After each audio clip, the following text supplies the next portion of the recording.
सबको को मेरा नमस्कार, राधे राधे, जय श्री राम। आज मैं पिछली कई क्लास में से मैंने सोचा था कि मैं विवाह के विषय में मैं बात करूंगा। तो विवाह के विषय में सबसे पहला टॉपिक आता है, कन्फ्यूज़न होता है मंगल और मंगली। लड़का मंगली है या लड़की मंगली है, ठीक है। तो ये मंगली का जो प्रभाव होता है ये कैसे देखा जाता है, कितने परसेंटेज होता है, इसके विषय में मैंने आज बात करने की कोशिश की है। ये इसको मेरा पार्ट 1 माने, पार्ट 1 होगा ये। इसके बाद मैं आगे और बात करूँगा। सबसे पहले तो विवाह का अर्थ समझना होता है। विवाह का मतलब होता है, वी का मतलब होता है विष्णु, वाह का मतलब होता है वाहन, वाहन, यानी कि एक वह उम्र या वह एज जिसको इंग्लिश में क्या बोलते हैं, मैरिज, मैरी प्लस एज, अर्थात वह कोई उम्र यानी कि विष्णु का वाहन, यानी कि जिस जीवन को अब हम निर्वाह करना चाहते हैं उस जीवन को निर्वाह करने की एक उम्र हो जिसमें दोनों अपनी अपनी जिम्मेदारी को समझें, ठीक है। उस जिम्मेदारी के आधार पर ही उसका अपना जीवन चलता है, ठीक है। अब हम आज यहाँ पर अन्य प्रकार की सामाजिक बातों को न करते हुए मैं सिर्फ और सिर्फ यह बात करना चाहता हूँ कि जन्म पत्रिका में किसी जातक या जातिका की कुंडली को देखकर जिस समय जातक या जातिका का जन्म हुआ होता उस समय के आधार पे उसका मंगल ग्रह कहाँ पर है। एक बात मैं और विशेष कहना चाहूँगा, केवल बहुत सी घटनाएं मंगल ग्रह की वजह से नहीं होती हैं, बहुत सी घटनाएं अन्य वजहों से होती हैं, उनका कारण और भी अलग अलग रहता है परंतु यहाँ विषय केवल है मंगल और मंगली का। कि लड़के मान लेते हैं ये लड़के की कुंडली है, वर जिसे हम कहते हैं, और कोई वधू की कुंडली है हमारे पास। वर और वधू की कुंडली में हमें ये देखना है, विचार करना है कि मंगल मंगली कहाँ से देखा जाता है। तो मैं मुख्य शब्दों को या मुख्य भावों को मैं बताना चाहूँगा कि मंगल और मंगली को कहाँ से देखना चाहिए, लड़का हो या लड़की हो। इसके पहले मैंने एक विषकुंभ योग बताया था, उसको भी देखने की कोशिश करें। लोग लड़के की मंगली से या लड़की के मंगली के होने से ही ऐसा समझते हैं डेथ हो जाती है, दुर्घटना हो जाती है, पर ऐसा नहीं है। उसमें एक विशेष योग विषकुंभ योग भी बना होता है, ठीक है। विषकुंभ योग जिसको विष योग कहते हैं केवल, है ना, विष कन्या दोष, ठीक है, ऐसे ही इसको समझ ले, विष कन्या दोष, ठीक है। एक कारण ये भी हो सकता है, और भी कारण धीरे धीरे जब विवाह का चैप्टर आगे बढ़ाता जाऊंगा तो मैं उनको बताता जाऊंगा। देखिए हमारे ग्रंथकारों ने या हमारे ऋषि मुनियों ने यहाँ से मंगल को गिनना शुरू किया है। यहाँ पे 20% होता है, यहाँ पे 40% होता है, यहाँ पे 60% होता है, यहाँ पे 80% होता है और यहाँ पे 100% होता है। अगर किसी जातक या जातिका का मंगल इस जगह पर लिखा हुआ है,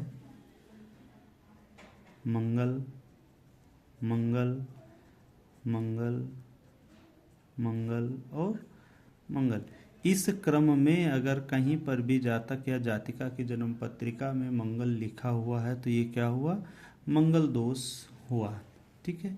यहाँ पर मंगल हमेशा ध्यान रखना कर्क की राशि में नीच के हो जाते हैं, पूरी राशि में नहीं, वो एक अलग विषय में उसमें बात अलग से करूँगा, और मकर की राशि में उच्च के माने जाते हैं, ठीक है। और 1 और 8 उनकी स्वयं की राशियाँ हैं।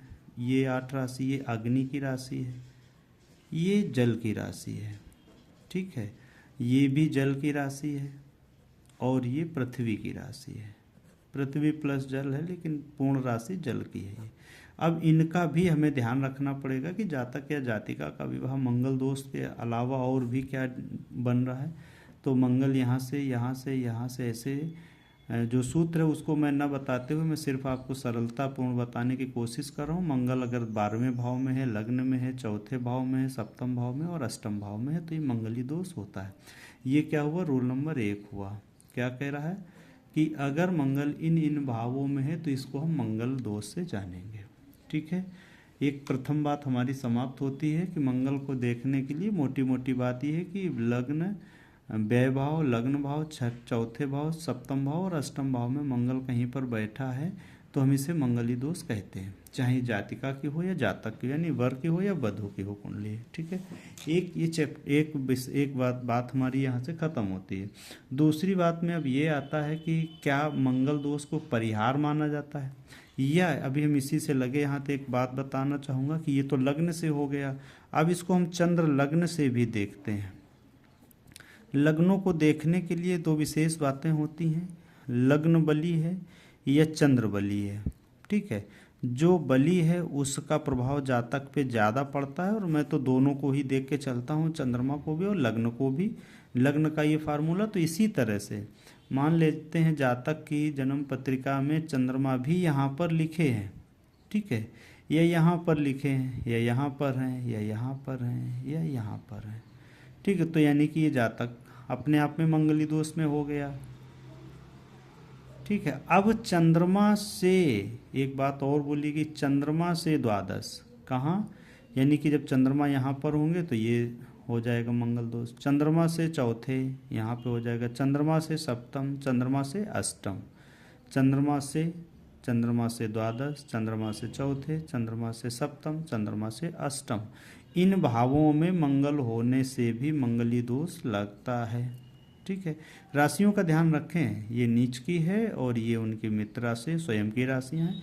यहाँ पे मित्र शत्रु की हमने कोई चर्चा भी नहीं की है। क्या कहा, ये नीच राशि है, ये उच्च राशि है, और ये उनकी खुद की दो राशियाँ हैं। ठीक है, ये अग्नि तत्व है, ये जल तत्व है।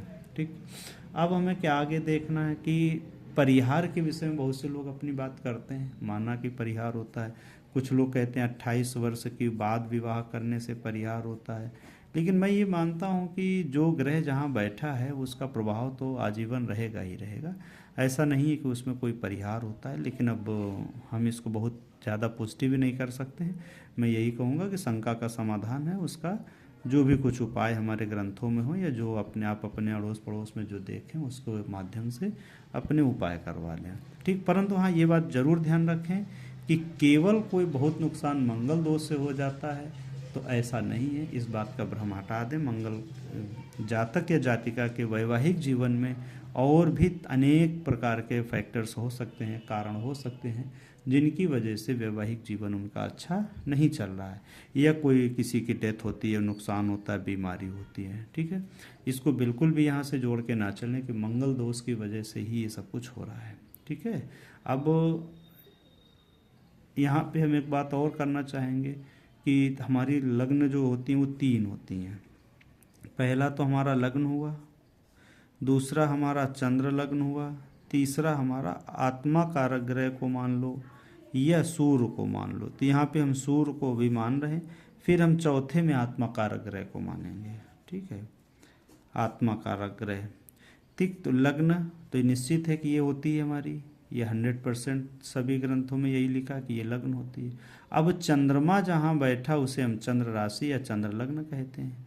ठीक, अब यहीं से सूर्य जहाँ बैठे हैं, ठीक है, तो विवाह में सूर्य को न लेके शुक्र को लिया जाता है। क्या, शुक्र को, शुक्र से देखा जाएगा मंगल कहाँ पर है। शुक्र से अगर मंगल इन्हीं भावों में है, लग्न में है, द्वादश में है, चौथे में है, सप्तम में है, अष्टम में, तो भी हम लोग ऐसा इसका प्रभाव समझते हैं। ठीक है, अब आगे की बात करेंगे अगले वीडियो में। आज इसको अभी यहीं तक रखते हैं। ठीक है, सभी लोगों को मेरा राधे राधे।